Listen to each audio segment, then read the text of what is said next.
Your Excellency, Dr. William Samoei Ruto, PhD, CGH, the President of the Republic of Kenya, and Commander-in-Chief of the Defense Forces, my sister CS Defense, Soipan Tuya, Chairperson NSC, Kiprono Kitoni, CEO, Liaison Group, Tom Mulwa, other distinguished players in the capital market space, distinguished guests, ladies and gentlemen, and all protocols observed.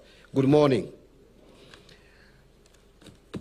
It gives me great pleasure to join the capital markets fraternity this morning as we celebrate a significant milestone, the listing of the first infrastructure asset-backed security on the Nairobi Securities Exchange.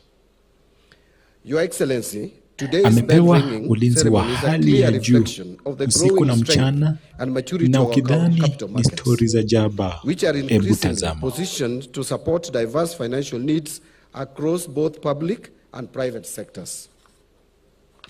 Your Excellency, the government which you lead is increasingly turning to innovative financing mechanisms to fund large-scale infrastructure and public service projects.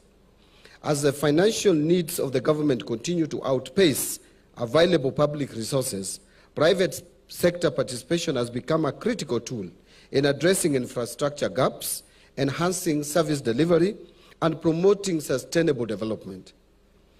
Some of the structures that we have earmarked for the deployment of private sector participation in public financing include asset-backed financing, otherwise known as securitization of public assets. 2 is privatization, and 3 is public-private partnerships, among others. So let me turn shortly and briefly to the state corporation reforms. Your Excellency, as directed, we are carrying out an economy-wide and state corporation sector-specific reforms and corporation-specific restructurings as an end in itself, and also in response to policy and business dynamics. The dynamics include the following. 1, the coming of age of the private sector that can deliver commercial activities more efficiently, hence part of the need for privatization of government-owned enterprises. And therefore, the need to elevate the role of government to one of policy and regulation to support commercial activities of the private sector, to avoid conflict at the commercial operations level. Privatization plan. Your Excellency, privatization of government-owned enterprises is a component of the wider economic reforms in favor of economic liberalization. And today, you have called it democratizing the wealth. Privatization of government-owned enterprises ushers in the private sector to take over the commercial activities that government-owned enterprises are undertaking. This is necessary because the private sector carries out commercial activities more efficiently than the public sector, especially in a competitive industry. The benefits of privatization include lower prices, better quality of goods and services produced, wider choices for consumers, more innovation, minimal red tape in decision-making, and less corruption.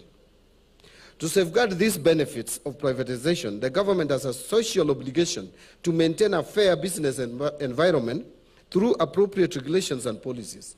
Already, Kenya has developed a fairly robust regulatory environment with the Competitive Authority of Kenya overseeing all sectors of the economy, supported by sector-specific regulators such as the Communications Authority of Kenya. Now, I want to give just a quick overview of the key successes of privatization, just mentioning 3.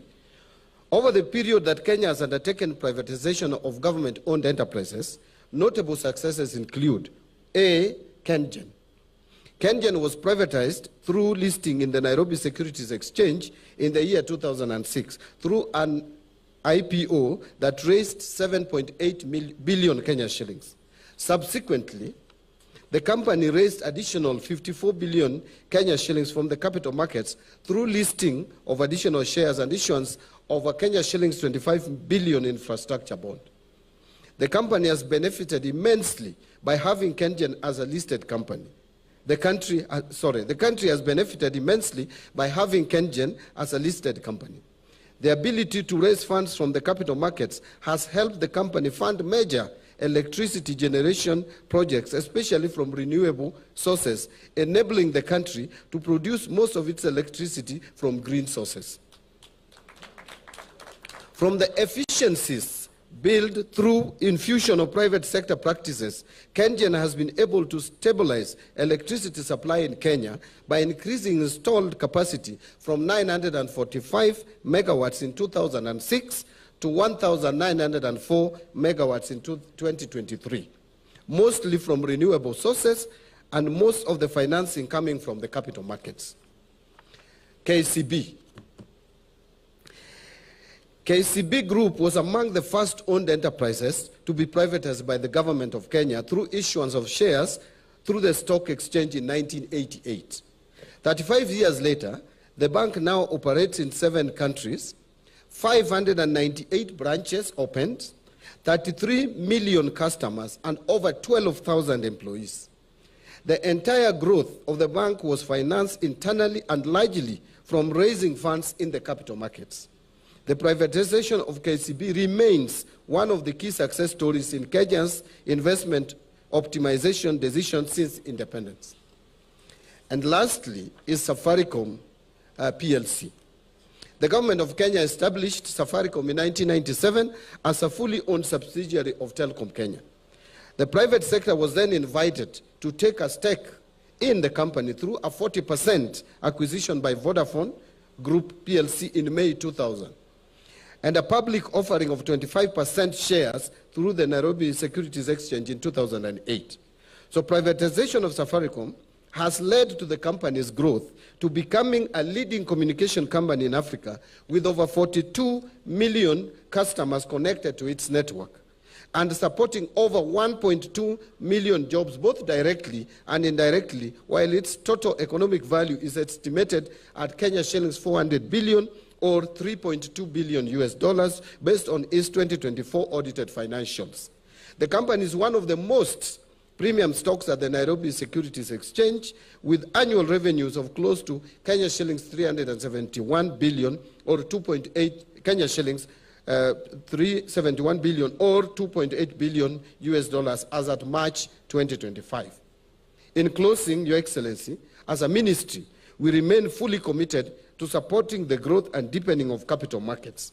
We are keen to collaborate with all stakeholders in fostering an enabling environment that attracts investment, enables liquidity, and promotes financial inclusion across the country. Asanteni. Now, ladies and gentlemen,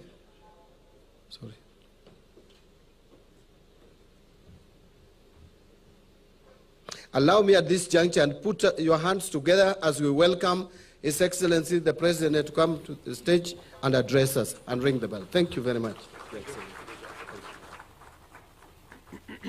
Thank you very much, Waziri. Please, and let's take our seats. Wetu ni sikio na jicho. Kama huja subscribe, tafadhali naomba tusupport kwa kusubscribe pale YouTube, Washy TV Kenya, subscribe na utakuwa wa kwanza kupata habari zinapochipuka.